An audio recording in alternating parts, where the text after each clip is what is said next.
House Committee on Veterans and Emergency Preparedness to order for Thursday, February 4th. A couple of notes about the agenda and what we're going to do. HCR2012 will be carried over until next week, where there's an amendment being worked on for that bill, and we don't have the amendment. So until we see the amendment and can talk about that, we can't work that bill. And then House Bill 4098 will be moved to the end of the agenda. So we're first going to deal with the HCRs, because we had Representative Springer here to talk about those. So I'm going to open a hearing on HCR 201, 202, 203, 205, and 207. Representative Springer, welcome. Thank you, Mr. Chair. HCR 202. For the record, my name is Sherry Springer. I'm State Representative from House District 17. I'm from SIO. Mr. Chair, members of the committee, I always hesitate in saying I'm pleased or proud to do this, because I wish nobody was doing this, frankly. But I'm here to talk about HCRs 202, 201, 202, 203, 205, and 207.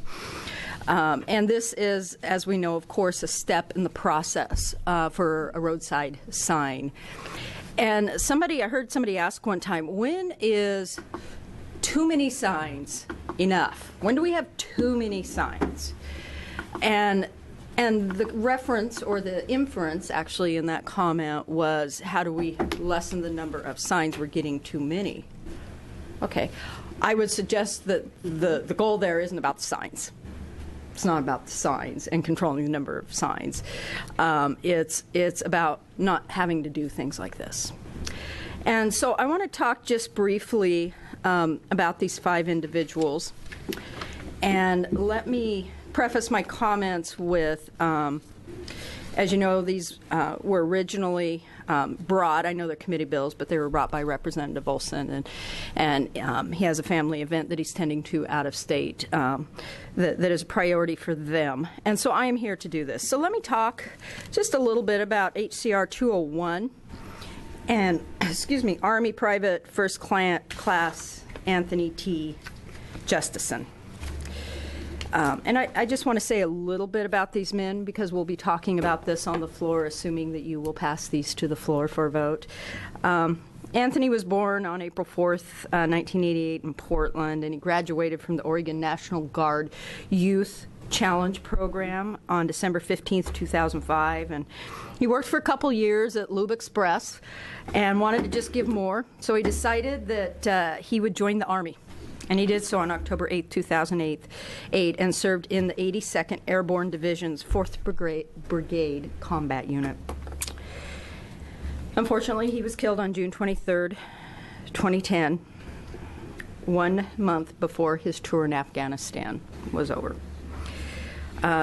He was killed when insurgents attacked his unit with an explosive device. Private First Class Anthony T. Justesen was awarded the Bronze Star Medal and the Purple Heart. He was very close with his family and his comrades, and he had plans for the future with a heart of gold that made his family very proud. And certainly I would urge you to pass this resolution so we, in a more comprehensive and appropriate way, can acknowledge him and his family on the House floor.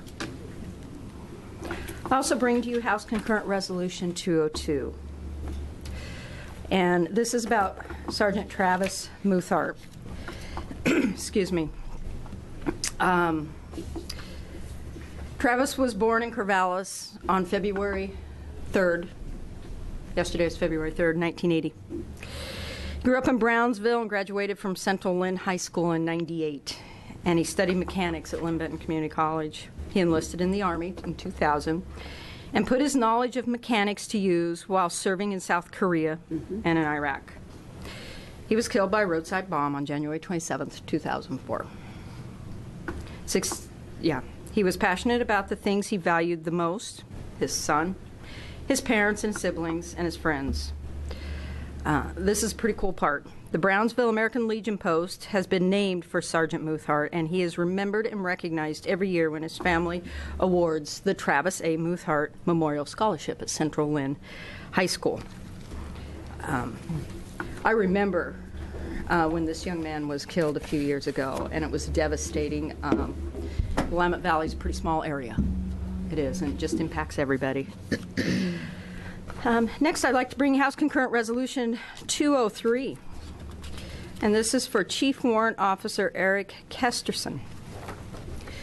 Erik was born March 10th in '74 in San Jose, California, and he graduated from Vernonia High School and joined the Marine Corps in 1992. He was a gunny on Hueys and Cobras, served as a UH-1 crew chief, and achieved the rank of Staff Sergeant in short order. On September 12, 2000, he was a gunner and crew chief on a Huey that went down, and he pulled 7 fellow Marines from the burning helicopter before it exploded. He left the Marines in 2001 and worked for a private aviation company in McMinnville. But about 10 months later, September 11th happened, and he volunteered again to serve his country, this time in the Army. He qualified for the Warrant Officer Flight Training Program and became a Black Hawk helicopter pilot for the 101st Airborne Division. He was deployed in Mosul, Iraq with Company B, 9th Battalion, 101st Aviation Regiment on November 7, 2003, and killed 8 days later when his helicopter went down, bringing a Stryker team in support of troops under fire. Among all the honors he received for his faithful service in both the Marines and the Army, he was awarded the Bronze Star, the Purple Heart, and the Air Medal. His family and friends knew he was born to serve. Again, I encourage you to pass this resolution so we can appropriately acknowledge his long-standing service. Next, I'd like to bring you HCR 205 for Specialist Cody James Patterson. Cody James Patterson was born April 12, 1989 in Corvallis, Oregon. He spent his childhood primarily in Philomath and Benton County, where he was also active in the Peace Lutheran Church. He was a civic-minded young man and a captain of his high school football team. Graduated from Philomath in 2007 and went to work while attending Lynn Benton Community College before joining the Army in 2011. He completed the basic airborne course, graduated from Ranger Assessment and Selection Program, and was assigned to Company B, 3rd Battalion, 75th Ranger Regiment, where he served as a rifleman for both of his deployments to Afghanistan. He was killed by an improvised explosive device on October 6, 2016, during combat operations in Kandahar Province in the support of Operation Enduring Freedom. He was promoted to specialist posthumously, and among his awards are the National Defense Service Medal, quite a list here, Afghanistan Campaign Medal with Campaign Star, the Global War on Terrorism Service Medal, the Army Service Ribbon, the Overseas Service Ribbon, the Combat Infantry Badge, the Bronze Star Medal with V device, the Army Commendation Medal, the Purple Heart, and the NATO Medal. He is remembered for his intelligence, his kindness, his humor, and his humility. Frankly, as I go through these resolutions, I have one more for you today. The vast majority of these, I did not know or meet a single one of these individuals. The vast majority, I remember when they were killed, just because that should hit our radar. That should matter. And I recognize these names, and I guess that's the point of a roadside sign, to remember. So next I'd like to talk about Sergeant Donald R. Walters. Donald Walters was born September 16th, 1969 in Colorado Springs. The family moved to Oregon in '81, and he graduated from North Salem High School in 1988. He followed in his father's footsteps when he joined the Army, and he served during the Persian Gulf War guarding Iraqi prisoners. After 1999, he was in and out of the Army for a time, coping with his experiences. But after September 11th, he renewed himself to serve his country once again. He was captured by Iraqi fighters and executed on March 23, 2003. He was awarded the Silver Star and Purple Heart for his heroism in combat. He was known for his work ethic, kind demeanor, and protective nature. He believed deeply in family and freedom. I don't think I have to say a whole lot to get you to agree to these and to support these, but it's important enough to not just assume and to miss an opportunity to talk about. We'd like to talk about the sacrifice, and of course that's acknowledged here. But there was a lot of investment before the sacrifice, the ultimate sacrifice, and that investment was also a sacrifice. And I sincerely encourage you to pass these to a floor with a do pass recommendation. Do approve. Thank you. Thank you. Any questions? Any questions? Representative Evans, please. Just more of a comment than a question. First of all, thank you for bringing this forward. Kesterson family in Independence, though he didn't graduate high school there, he spent a lot of time, his family spent a lot of time in Independence. And for folks that tune in and watch these things, it's important to know that his family service actually continued after his passing. The Iraq-Afghan Memorial sitting on the grounds of ODVA is largely the result of their efforts to try and bring people together around that. I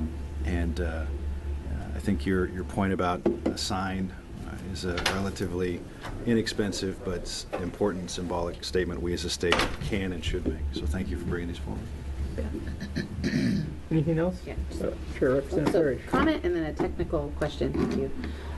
The comment piece is when you look at when these folks were alive and the year they were born. I was born in '74. My siblings born in '89. My nephew, 1980. My nephew born in '89. You look at just how young and how quickly these lives turned off, and I think that that I know the names too, right? I've watched this. It's horrific when you, as somebody who's connected to it, to see those. But then when you see just how young, that is so troublesome. It continues to just eat at me personally.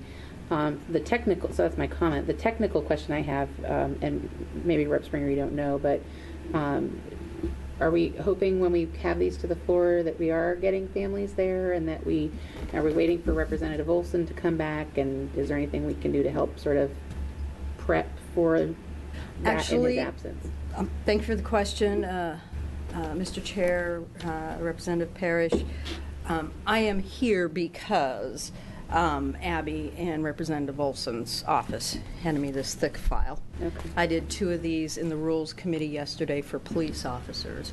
There have been arrangements as far as carriers and timing and family that has taken place for weeks now, and all of that is in place. He's not here today.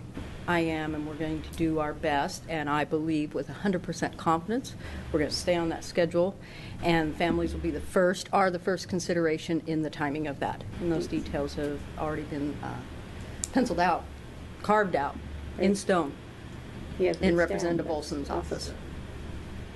Anything further? Okay. Thank you, Representative Springer, for doing that. Thank you. Are you going to be voting on these now? Yeah, we'll Okay. close and have a work session. So is there anybody else in the audience that wishes to testify on any of these? Okay. I'll close the public hearing on all of them, and I will first open a work session on HCR 201. Should I get this right?